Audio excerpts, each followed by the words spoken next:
একটু ভিন্নভাবেই তৈরি করেছি চিকেন শর্মা। প্রথমে মাংসগুলোকে লম্বা করে ছোট করে কেটে নিতে হবে।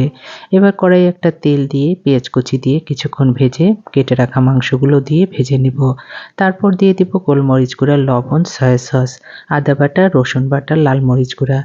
ভালো করে নেড়েচেড়ে কিছু সময় ভেজে নিতে হবে।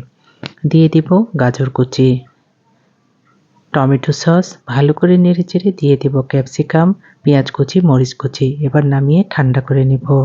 রুটিটা বেলে নিয়ে হালকা করে সেঁকে নিতে হবে। সবগুলো সেঁকা হয়ে গিয়েছে। এবার আমি পুর ভরে নেব। প্রথমে চিকেনের পুরটা দেওয়ার পর দিয়ে দেব মোজারেলা চিজ, তারপরে একটা টুথপিকের সাহায্যে ভালো করে গেঁথে দেব। এবার একে একে আমি ভেজে নেব। একটা প্যানে দিয়ে দিলাম আমি বাটার। এক পাশ হয়ে যাওয়ার পর উল্টিয়ে দেব। এইভাবে উল্টিয়ে পাল্টিয়ে সবগুলোকে ভেজে নেব।